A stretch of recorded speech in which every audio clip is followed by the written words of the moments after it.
All right, welcome back, everyone. We are at it again today with another poem from late 18th century American author Philip Freneau. We're going to be taking a look at The Wild Honey Suckle, which is really an interesting poem because it's not often anthologized, and it's really a quite different side of Philip Freneau. So, as I've mentioned before in some of the intellectual history videos, you will get philosophers and authors, for example, like Jean-Jacques Rousseau, who are so into the Enlightenment paradigm and so embody all the critical aspects of enlightened thought that they actually come out on the other side and represent something a little different, right? So we see in Jean-Jacques Rousseau so much of the Enlightenment tendency that there are aspects of Jean-Jacques Rousseau that we could say are intellectual predecessors to Romanticism.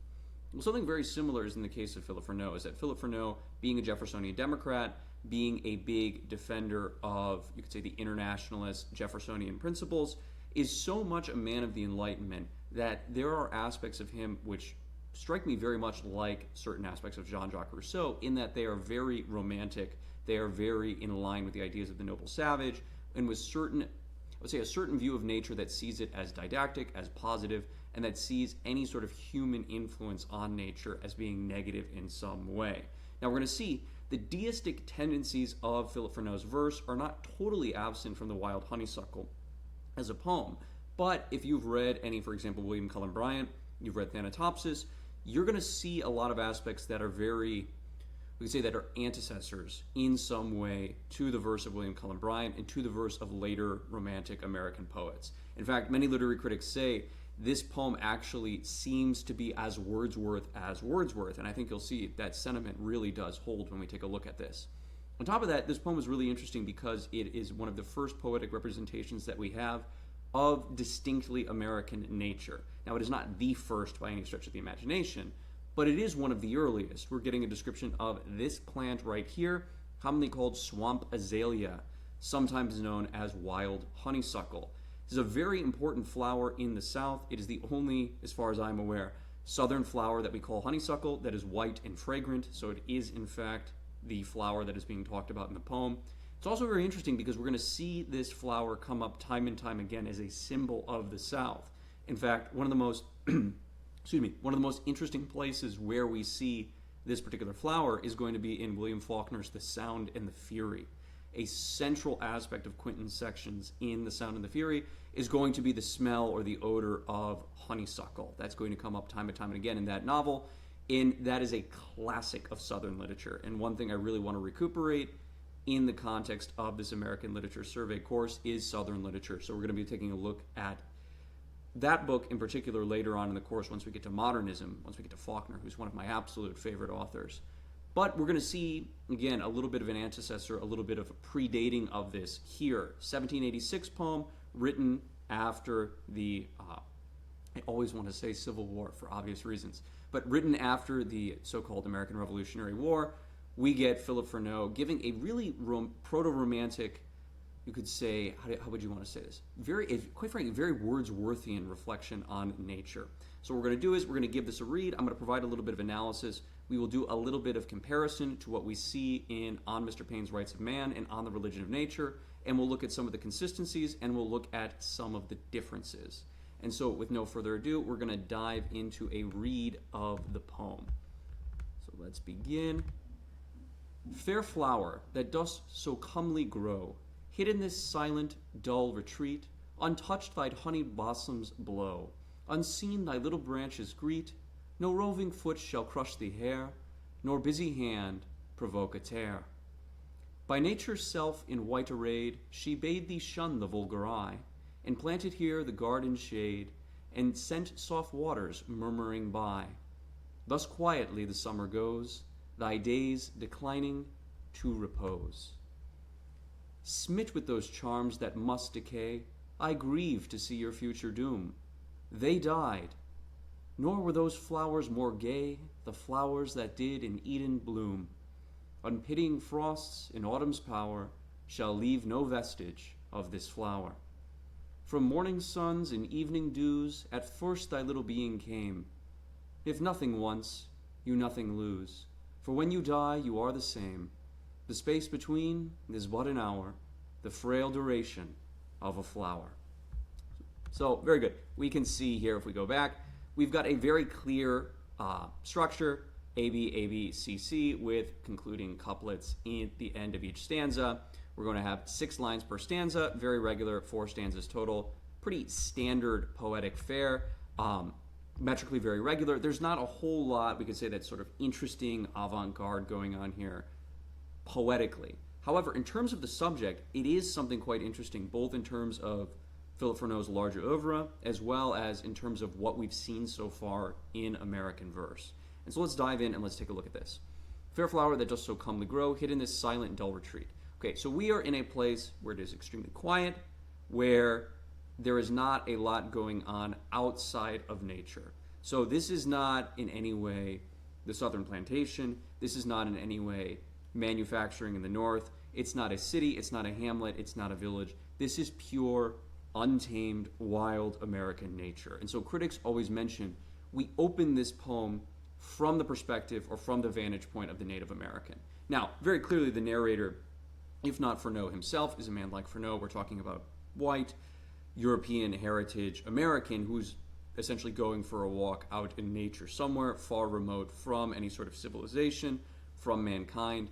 But the vantage point that he sees is, even as a white European, he is seeing things as they would have been seen by a Native American. This is the idea that the critics like to bring up. I think this is very true when we look at, for example, the Indian burial ground. We'll see Native Americans and the original vantage point of the Native Americans is something that was important to Philip Freneau, and I would say was important to the Jeffersonian Democrats more generally. All things being equal, I would say Jeffersonian Democrats leaned more towards sympathy with the Native American populations, leaned more towards, again, we could say problematic in many ways, but leaned more towards a sort of noble savage view of the Native Americans than the Federalists, who essentially, all of the major Federalist thinkers, or even sort of Federalist-aligned thinkers, I think you could see Ben Franklin that way, they tended to look at the Native Americans as being an obstruction, as an impediment to civilization, as an impediment to the creation of a nation-state like a European nation-state. In fact, if you look at the autobiography of Ben Franklin, which we're going to in this particular course, you're going to see Ben Franklin says some really hideously bad things about the Native Americans. And so he sort of gets a pass on it in the way that other founding fathers don't, which is interesting. We could talk about why that is. But in any case, what Philip Freneau is doing here is giving us this vantage point of we are here in communion with nature. There are no human beings. There's no civilization. This is not a poem about science. This is not a poem about mankind. We begin with nature. Untouched, thy honeyed blossoms blow. So honeyed in the sense of sweet, fragrant, and they are untouched. No human being has seen this flower before Philip Freneau. Unseen, thy little branches greet. No roving foot shall crush the hair, nor busy hand provoke a tear. So what we see here is there are no travelers. No one is going to accidentally tear open the flower. No foot is accidentally going to step on the flower. It's hidden in this, Carolina glade away from all human beings. Thus far, the theme of the first stanza. We continue forward. By nature's self, with nature being capitalized. And we're going to notice we're going to get nature personified as being a woman in a beautiful white dress. So one, we're linking nature with the flower. They're both white. Nature is in a white dress. The flower is white. Nature has a sort of fragrance in a metaphorical sense. The flower has a fragrance in a quite literal sense. But this is consistent and in par for the course for what we see in Philip Freneau. Because if you go back to what we saw in On the Religion of Nature, what is Philip Freneau doing in that particular poem? He's personifying nature as the creatress in a very, what would you say, controversial way, in a sort of gadfly type way to say, no. The Orthodox Christian believers who want to say that we have a God who is Father, this is not the case. Nature creates itself out of sort of thin air. Or there's a deistic God that sets nature in motion, but we're going to talk about nature as the creatress in a sort of provocateur type way. And so we get that nature again here. By nature's self in white array, she bade thee shun the vulgar eye.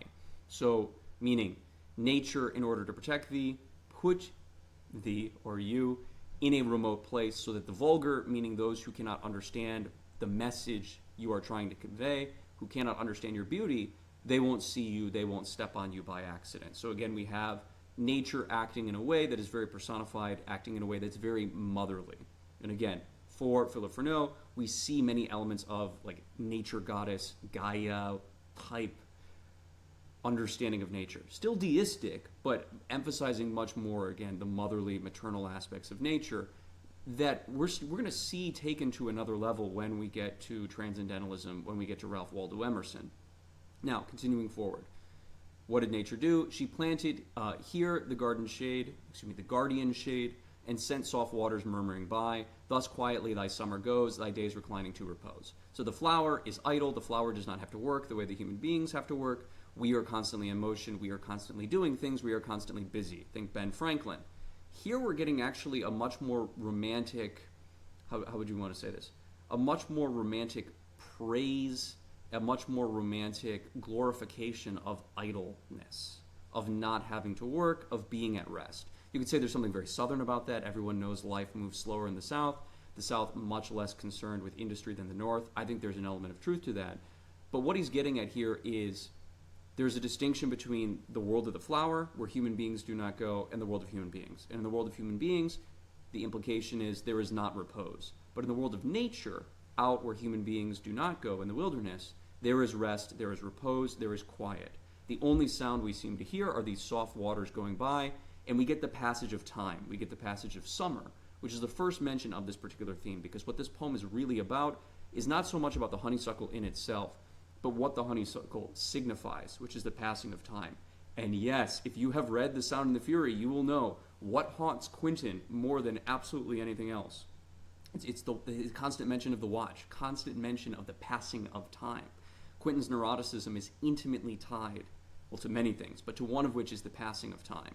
And I am almost 100% positive that Faulkner was referencing this poem when he made Quentin obsessed with the odor of honeysuckle. In any case, let's take a look at these next two stanzas. Smit, who is smit? It's the I, so the narrator of the poem is smit with those charms that must decay. So here we get the sense that the flower is charming, the flower is beautiful, but it must decay. And we are not going to get a rebirth. So this is not everything in this life dies, but ultimately there's a Platonic world of forms where things are eternal. Or the Christian, everything in this life dies, but it reminds us of the fall, it reminds us of our need for God, and it reminds us of the fact that God is going to restore all things. Philip Freneau is going to do something very different and say, no. Death is an inevitability. Death has always been part of the picture. Nature made death. It's not, because in the Christian schema, God does not make death. Human beings are the origin of death by their transgression, original sin. Philip Freneau is going to say, no, death has always been part of the picture. But, interestingly enough, that we're not to fear death. Death has always been part of the picture, but that nature teaches us didactically that we are not to fear death. Very similar to what William Cullen Bryant is going to say, I would say a bit more poetically, in his most famous poem, Thanatopsis, which we'll read in the unit on the Knickerbocker School. Continuing forward now. Smit with those charms that must decay, I grieve to see your future doom. They died, nor were those flowers more gay, the flowers that did in Eden bloom. So it wouldn't be a Philip Freneau poem if there wasn't a dig at Orthodox Christianity in some way. Like most of the radical Jeffersonian Democrats, Philip Freneau is a radical deist, borderline atheist. And so here he's saying, look, the flowers that bloomed in Eden, and it's tongue-in-cheek. He does not think there is a literal Eden. That's a poetic metaphor he's using. But he's saying the original flowers that were here when Earth first was, those flowers also died. And your flowers are going to die as well. More to the point, the flowers that were in Eden were not more gay or more beautiful or more bright or more fragrant than the flower I'm seeing now, which is a very concrete dig at the Orthodox Christian worldview, because the idea, of course, is that after the fall, it's not just human beings that fall, but all of the created order that falls. So remember, in Genesis 1, we have the idea that God creates all things for human beings. Human beings are created on the sixth day. They are essentially, they're the stewards of everything that we see on earth. And so the plants and the animals and the minerals exist for human beings in the Christian worldview. And the idea is, because plants, animals, and minerals are less than human beings, the idea is that one human soul is worth more than the entire material universe. Well, and that Earth is also the center. The Earth is the center of creation. Remember, there are all sorts of weird things that happen in Genesis that people don't like talking about, like the fact that there are plants before there's a sun, like the fact that it's clearly mentioned that in the beginning there are no stars, there are no other planets, it's just the heavens and the earth being clearly a sort of central point of creation, and mankind reigns over the earth. Well, Philip Freneau is saying, no. The Christian view is that everything in Eden was better than it is now. So the honeysuckle that exists in Eden was better than the honeysuckle we have now, and the honeysuckle we have now is a copy of a copy. It's inferior. And more to the point, what comes into creation after the fall? Death. Human beings die, honeysuckle dies, dogs die, plants die, all things will die, and all things will come to an end as a result of the fall. Philip Freneau is saying, no. The flowers that were in Eden, metaphorically speaking, the flowers that existed many, many, many years ago at the beginning when creatress nature put everything into motion, those flowers were just as beautiful as the flowers we have now, and those flowers, like the flowers we have now, also died. So there has not been a change, there has not been a fall. He's denying the fall, which of course is to say, is denying the idea of original sin. This poem is saying death is not part of original sin, because why? Death is not a punishment. Death is not something to be afraid of for Philip Freneau. For Christians, death is the ultimate punishment, and it is necessary that Christ comes to conquer death so that human beings do not have to die. Philip Freneau says, no, death is perfectly fine. There's nothing wrong with death. Death is natural. Death is not unnatural. Death is perfectly natural. So we see, in spite of the fact that this poem has many romantic tendencies, that aspect of Philip Freneau that's very critical of the Orthodox Christian worldview, of European traditionalism, of the monarchy, of the political system that is inherited from Christianity, none of those things go away. They're present in this poem. But there is a sort of slight, what do you want to say, a slight twinge of romanticism that changes the way he's going to express that a little bit. It's not an out-and-out polemic the way that On Mr. Paine's Rights of Man is an out-and-out polemic. So let's see what he has to say. In the rhyming couplet, we get the idea. Unpitying frosts and autumn's power shall leave no vestige of this flower. So in the previous stanza, we hear about summer, and now we're hearing about autumn and winter. There's going to be frosts, there is going to be autumn, which is the season of death and decay, and the flower that he sees in this beautiful little bower hidden away from everything else in the Carolinas, the flower is going to die. And so the last stanza is the reflection on, well, what does it mean that this beautiful honeysuckle that is fragrant, that is delightful, that no man has ever seen, what does it mean that the honeysuckle is going to die? From morning suns and evening dews, at first thy little being came. If nothing once, you nothing lose. Very beautiful line. I actually like this more than Thanatopsis, at least this particular line. So from morning suns and evening dews, at first thy little being came. So where does the being come from? From a chain of natural causes. There is nothing that is outside of science in Philip Freneau's system. The flower has its origins from the morning sun, from water, from nutrients, and essentially a series of natural processes. What he says is, at one point the flower was nothing, and now it is something, and it will go back to being nothing. And so this is Philip Freneau's idea, and it's the idea that's also expressed in Thanatopsis, which is, you don't remember what it was like to be nothing before you were born.